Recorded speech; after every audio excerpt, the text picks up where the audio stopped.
Yes. Bonsoir et bienvenue dans l'Almanach des Fées Célestes.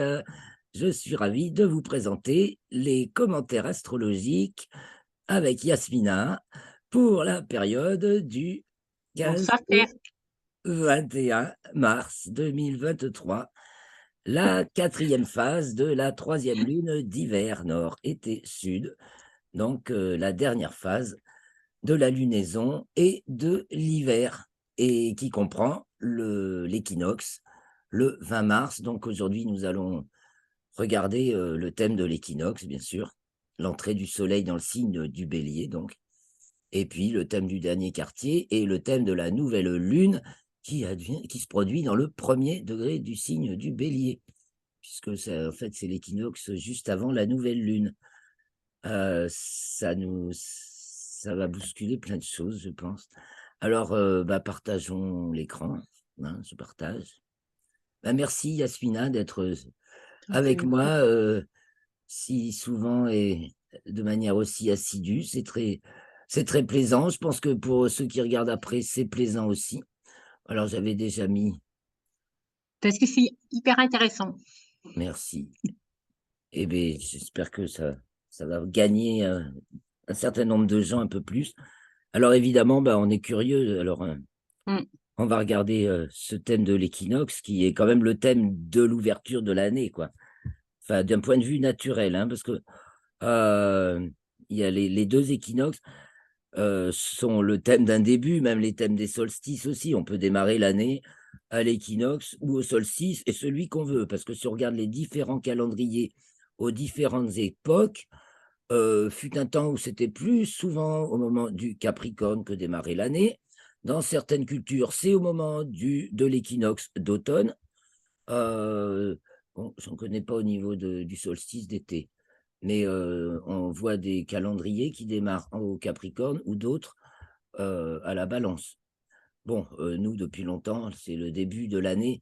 Alors on dit le début de l'année naturelle par rapport à l'année, culturelle, si vous voulez, à la Balance, où c'est plus la vie sociale et politique. Quand on fait un peu les prévisions avec Christophe, pour l'année, voilà. Alors pour la météo, on va se brancher sur le thème du Bélier pour avoir un peu le style de l'année.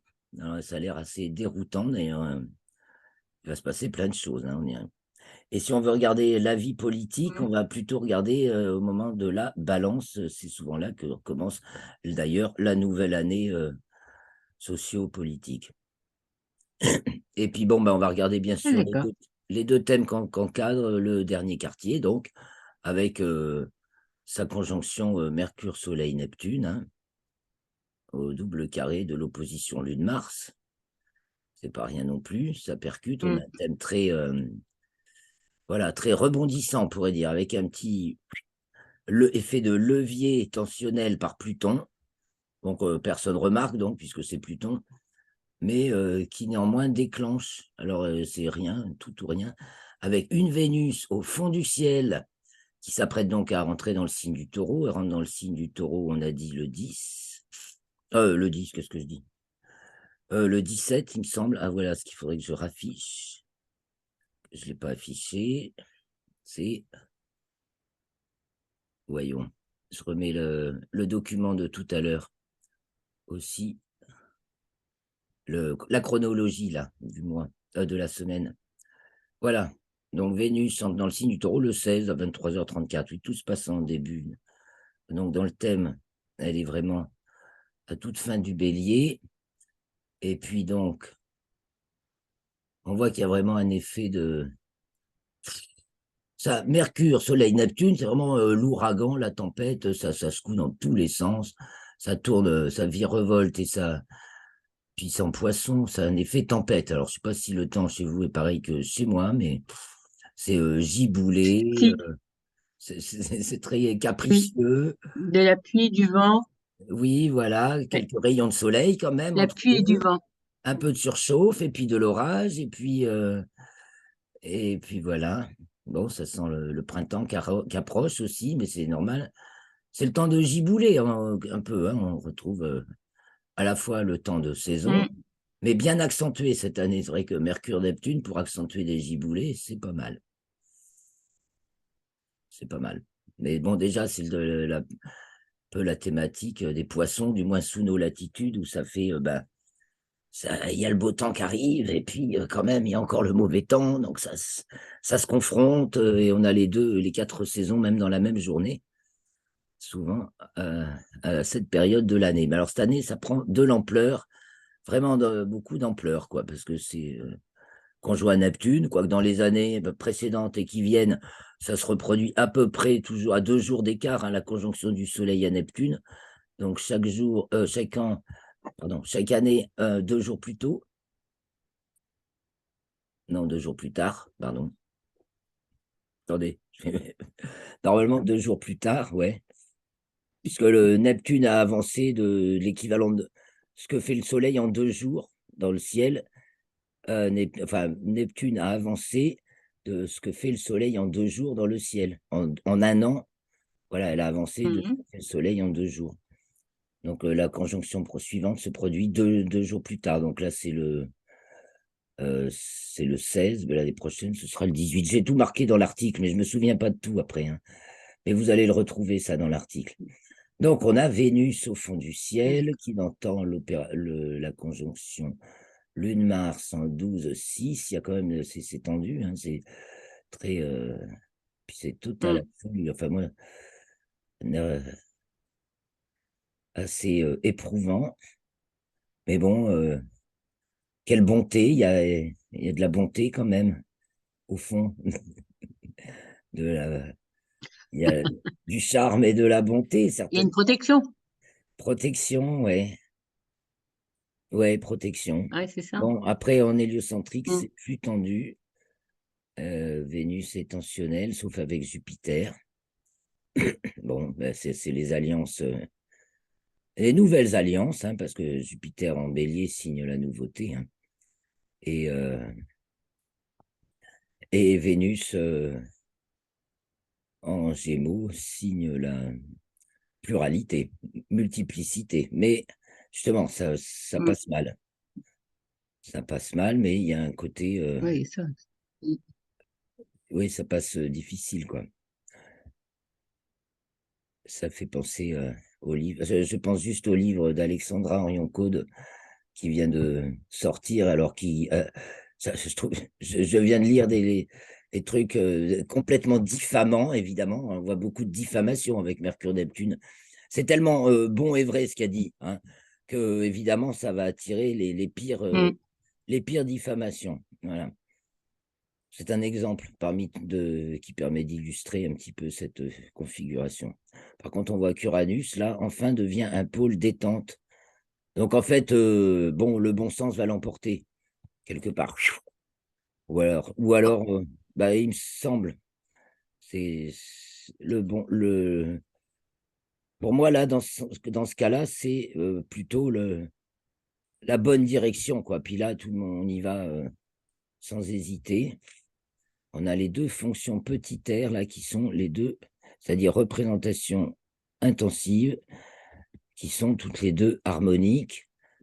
Je pense que peut-être ça veut dire que les gens commencent à y voir plus clair dans leur tête. Ça, j'aimerais bien, Mhm. moi, je ne veux pas confondre, mais Si, si, ils sont plus éveillés. ça pourrait être ça. Jusqu'à présent, on a vu presque depuis le début de Ouais. l'année, j'ai l'impression, on voyait tout le temps Jupiter dissonant et Uranus dissonant.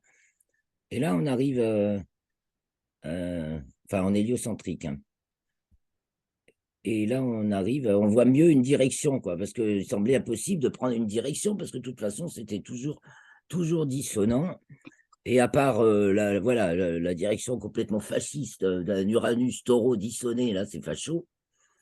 Euh, Uranus taureau plutôt harmonique. Bon, on s'engouffre tous dans une même direction, certes, hein, avec Uranus et le taureau, je pense qu'on peut voir un engouffrement, une canalisation. C'est tout à fait ça. Jupiter bélier dans une nouvelle direction.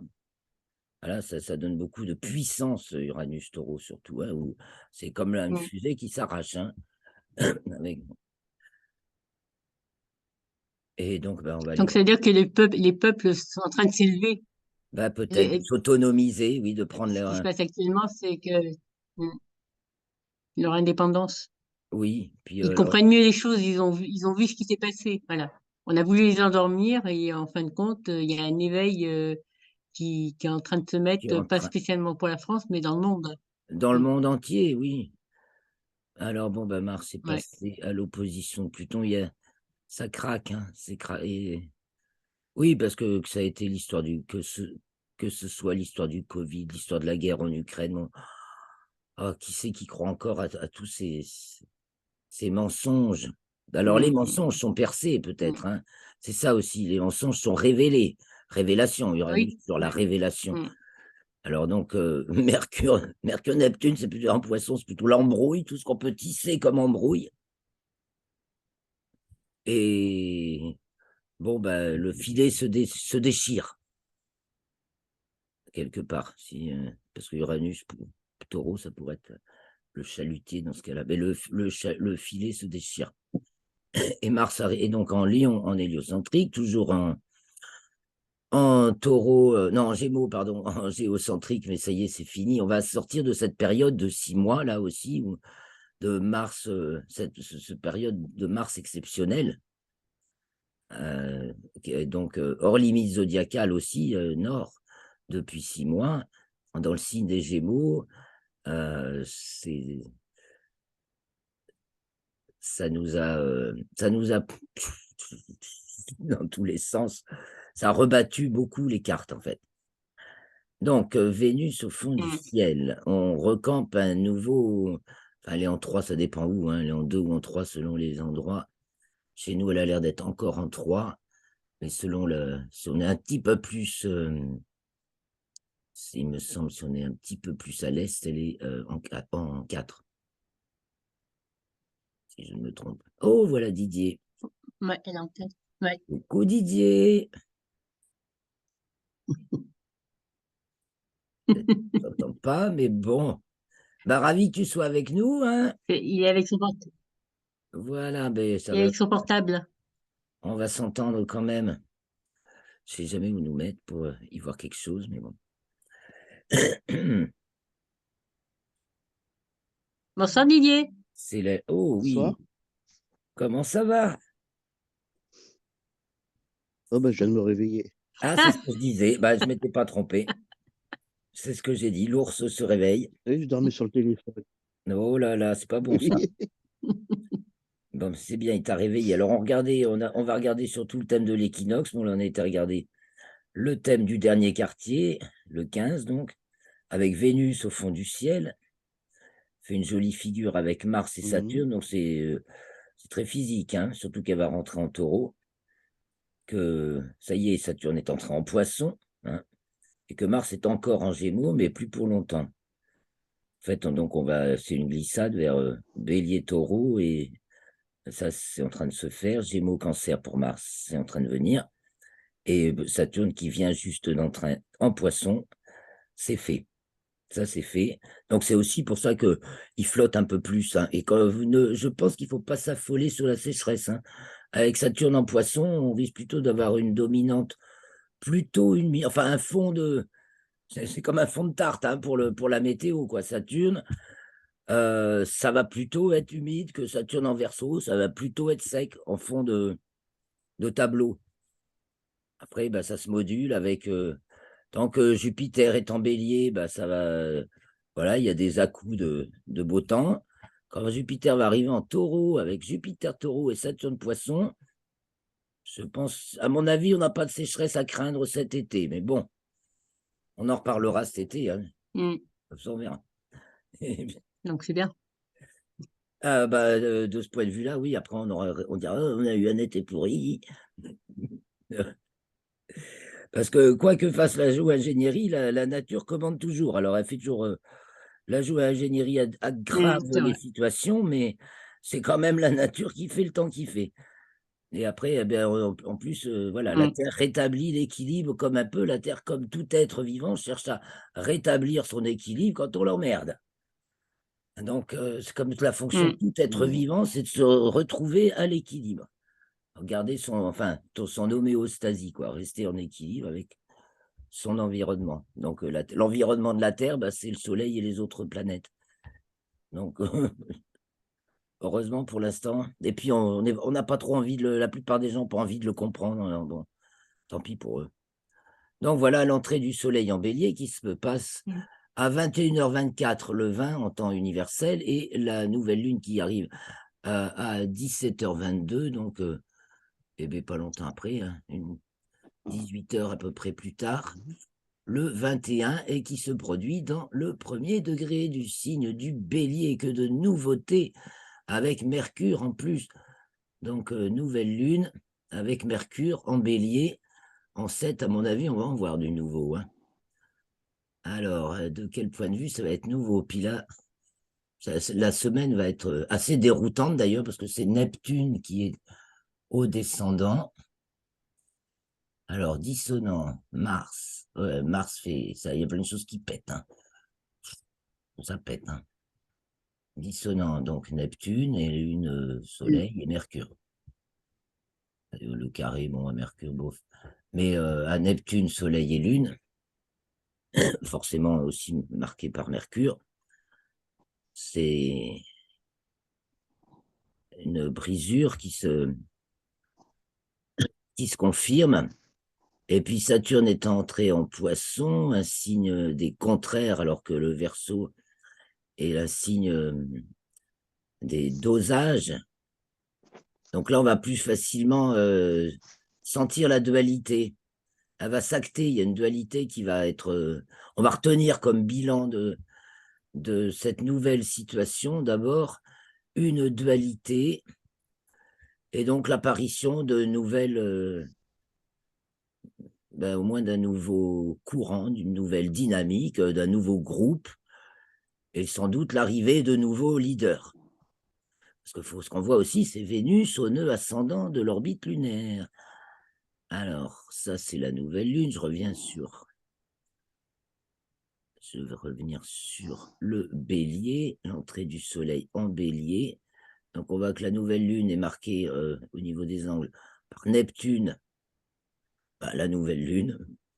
Hein, nouvelle lune Neptune et Mercure, parce qu'en fait, la nouvelle lune est encore entre Neptune et Mercure, donc ça nous marque là depuis une quinzaine de jours, et donc ça va bien marquer le début de cette nouvelle lunaison, qui marque le début d'une nouvelle année. C'est vraiment, puis tout dans le premier, quoi, c'est plein de débuts là, hein, comme jamais, parce que c'est quand même assez rare que la nouvelle lune arrive Mm. dans le premier degré du signe du bélier, juste au moment où le soleil est à l'équinoxe. On a une chance sur 29, hein, normalement, pas plus. On connaît beaucoup, Didier, de nouvelles lunes qui se sont produites comme ça au premier degré du signe du bélier. Moi, à mon avis, ça va acter du nouveau, ça, mais grave. Alors, situation très Bah fragile, oui. hein, avec un ascendant vierge. On marche sur des sables mouvants à peu près. Hein. On ne sait pas du tout, ça bouge tout le temps. On ne sait pas du tout sur quoi on marche. On n'est pas tranquille. Point de vue problème de santé qui ressortent, de toute façon, tous les scandales consécutifs, tous les scandales consécutifs aux vaccins, aux arnaques, aux mensonges Ouais. sur le Covid, etc., sont en train de ressortir, bien sûr. C'est Pluton, là, C'est carré. ça qui est fait. Ouais, je pense que le livre, parce que ça me refait penser, le livre d'Alexandre Henrion-Caude risque d'enfoncer des murs. Et comme la France, bon, on n'est qu'un petit pays, on est la France et tout, mais il n'y a pas que nous dans le monde, mais en plus, la France, c'est Vénus, Uranus, Damned. Bon, il serait temps qu'on joue notre rôle, et là, peut-être que ça va y contribuer. Alors, donc, nouvelle lune, je reviens sur le bélier, on va avoir l'occasion de... Et ça, c'est fait pour marquer l'année. Donc, on voit que là, c'est surtout plein contact. Il se passe plein de trucs. Pendant. Alors, au niveau mise en contact bélier, donc ça, c'est la mise en contact. Donc, on est devant ce terrain-là, un terrain miné pour commencer. Ça va changer, il va y avoir une nouvelle, l'ouverture une nouvelle ouverture, bon, avec Pluton qui va rentrer en Verseau, on va se rendre compte de rien. Hein. On se rend compte de rien, parce qu'avec Pluton, on se rend compte de rien. On se rend compte quelques années plus tard. Mais on ne peut pas prétendre se rendre compte de ce que fait Pluton sur le coup. Hein. C'est pas possible. On s'en rend plutôt compte après coup. Mais bon, je pense que ça va signer effectivement un nouvel ère. Ça va se mettre à sentir autrement. Donc, le terrain est miné. Bon, ok. Ah, d'accord. Saturne, Poisson. Donc, la Lune qui est à côté de Neptune. Donc, beaucoup de. En 5. Hein. On va déplorer certainement. C'est beaucoup de choses. Il y a plein de nouvelles. Il y a plein de bonne santé aussi. Mais attends, Jupiter, il est malmené là quand même. Oh là là, Jupiter, il est tendu. Il fait un demi-carré à Saturne. Ouais, c'est l'infrastructure, la logistique. Elle est un peu. Faut tout refaire. Au niveau logistique, il y a tout à refaire. L'impression. Encore que moi, je trouve ça assez extraordinaire que même dans cette période de grève, il y a tout qui fonctionne quand même. Moi, ça me fait dire que Mm. en fait, la France est forte. Alors, il suffit qu'on change de dirigeant parce que les, ce qui nous reste comme infrastructure, ça continue à fonctionner. Nos transports, ils sont affectés par les grèves, mais il y a des solutions. Là, en ce moment, je suis obligé de prendre le bus au moins une fois par semaine, enfin 2 fois aller-retour. Enfin, le train, normalement, donc il n'y a pas de train, il y a des bus, enfin, ça s'arrange toujours, même dans nos campagnes. Alors, j'espère qu'en ville, c'est pareil, enfin, dans nos petits pays. Je trouve que c'est beaucoup moins anéanti, mis à bas que ça pourrait l'être, ce que ça pourrait l'être, quoi. Bon, oh merde, je suis revenu sur le 21 là. Voilà, le 20. L'entrée du soleil en bélier. Donc, que voit-on? On voit donc Vénus au nœud ascendant en 6. Qu'est-ce que c'est? En taureau. Alors, ça nous parle. Ça nous parle de l'affection en général.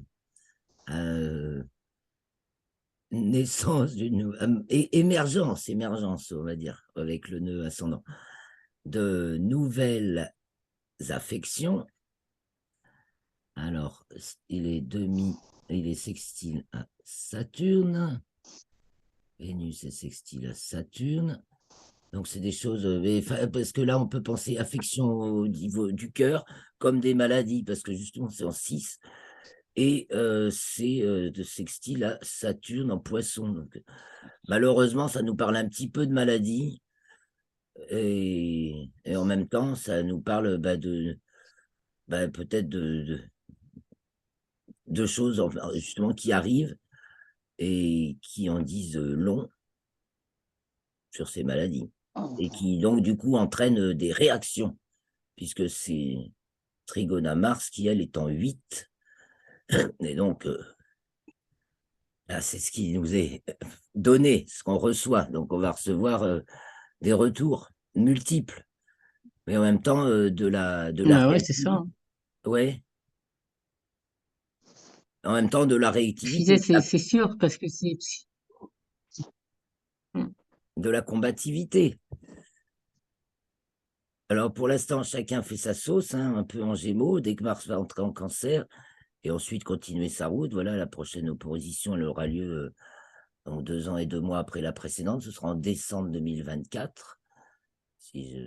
Voilà, ça devrait tomber en décembre 2024. Donc, après, elle fera 2 mois dans le Cancer, 2 mois, etc., dans chaque signe. C'était vraiment exceptionnel, 6 mois dans le même signe, des Gémeaux, hors limite zodiacale. Donc, on verra après, quand ce sera peut-être un peu semblable à la suivante, on verra. Je n'ai pas étudié la question encore. Bon, alors on voit quoi? On voit Uranus en 7, donc en taureau, donc émergence vraiment d'une nouvelle direction, d'une nouvelle ligne de conduite, d'une nouvelle dynamique, enfin un courant qui cette fois devrait prendre, va finir par prendre le dessus Qu'est-ce que... Déjà, le soleil, le fait que le Soleil soit entre Mercure et Neptune, donc ça illumine les bas-fonds, hein, et ça finit de racler les fonds de cuve. Tout à l'heure, quand j'en parlais, je dis c'est comme un coup de Karcher dans le fond des cuves, hein, pour nettoyer vraiment tous les dépôts qui restent accrochés pour vraiment repartir sur des récipients neufs. Si on parle de récipients. Bon, est-ce que c'est le bon mot? Mais tant que c'est. Il y a un peu le contenant au niveau soleil, non, on peut penser le soleil comme comme le cadre, donc le contenant de tout ce qu'on va vivre dedans. Et donc là, on est en train de tout remettre à zéro, puisque ça se passe à peu près au moment équinoxial, et puis que là, on est en plein dedans.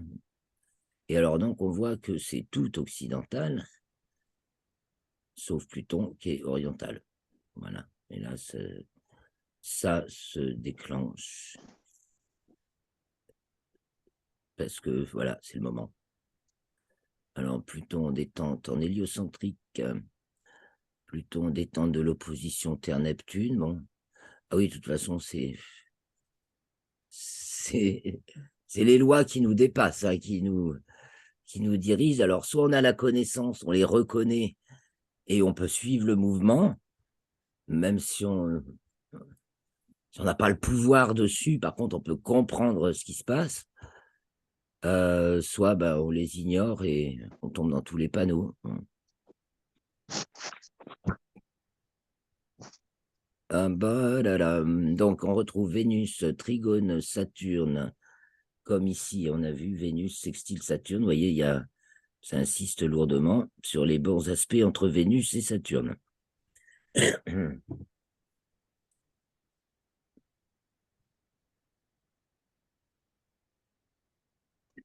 Aussi, en héliocentrique, Mercure près de Jupiter en bélier.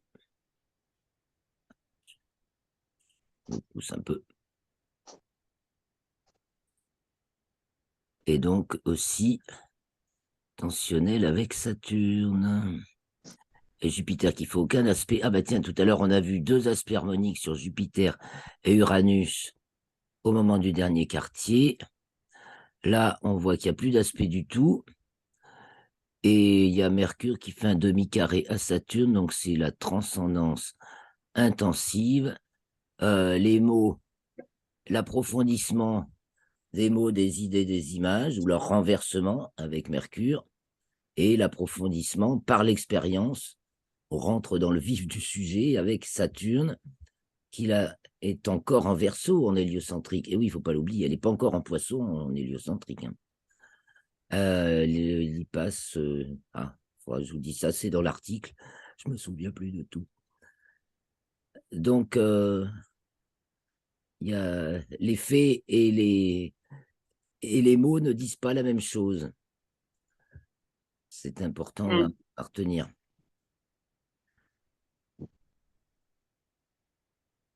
Peut-être il y a de nouvelles histoires qui sont inventées, mais qui ne tiennent pas la route, comme la dernière en... Ah ouais, excellente. Enfin, ça va dater un peu. La nouvelle version des gazoducs Nord Stream par les Américains. Des pêcheurs, pêcheurs polonais. C'est gros comme le truc un peu plus gros qu'une maison, quoi. Comme un immeuble, quoi. Voilà. Voilà, c'est un exemple. Donc, de quoi rigoler. Bon, après, il y a un Mars-Lion, là, qui est vraiment... qui pète dans tous les sens, hein, tout seul. Hein. Alors, Higuerois... et notre... Est-ce que là, on voit le craquet financier? Alors, financier, ben là, faut regarder un peu.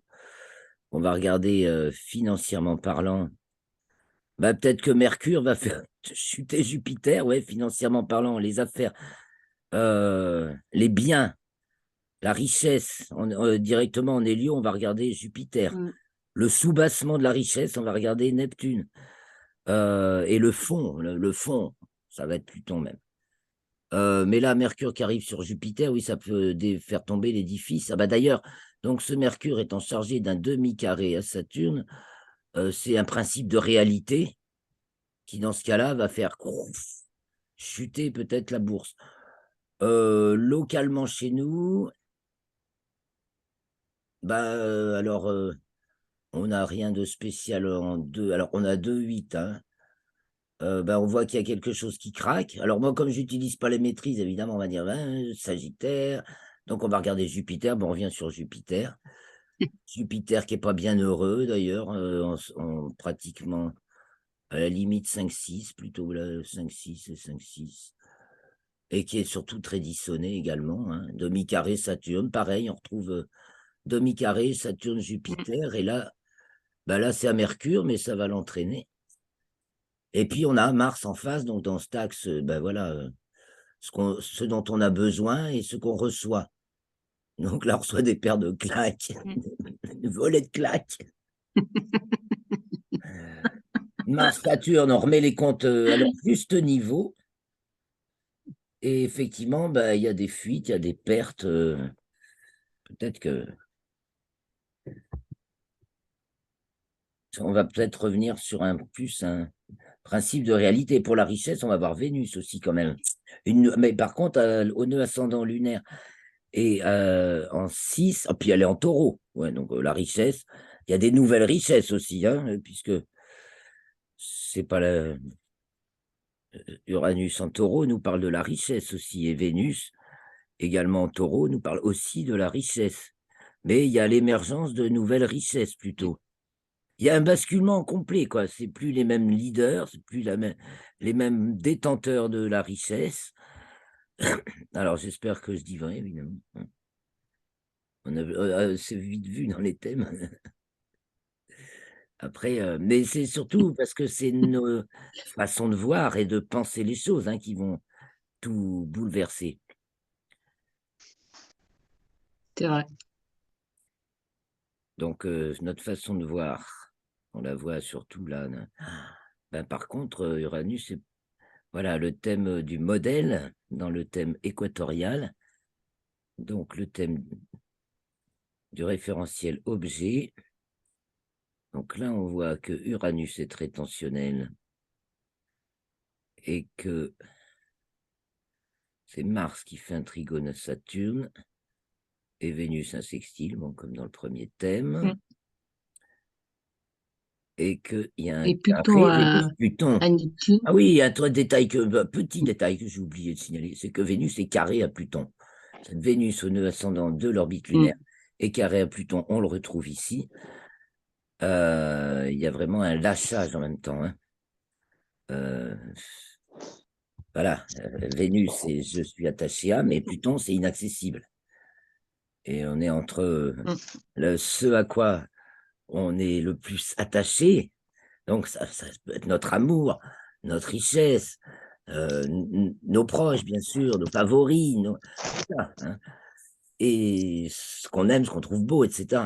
Et Pluton, c'est à l'autre bout, quoi. Ben non, c'est inaccessible. On n'a pas le même cœur. C'est l'étranger complet. Bon, j'ai quelque chose que je vis, moi, un petit peu en ce moment. Ouais.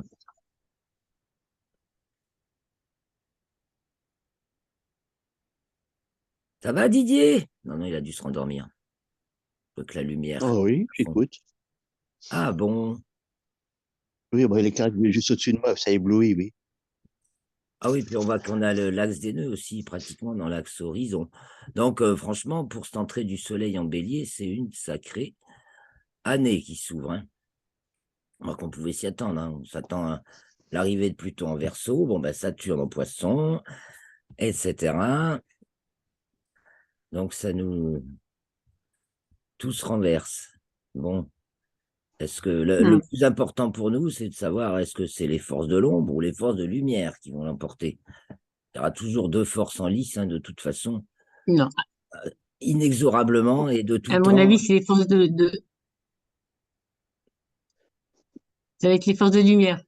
Bah, j'espère bien. Ah, Uranus est un porteur de flambeau. Mais ça va être difficile, ça va être les forces de lumière, même si on sait qu'il y a les forces de l'ombre, parce que les forces de l'ombre, ils ont perdu la partie et ils font tout pour.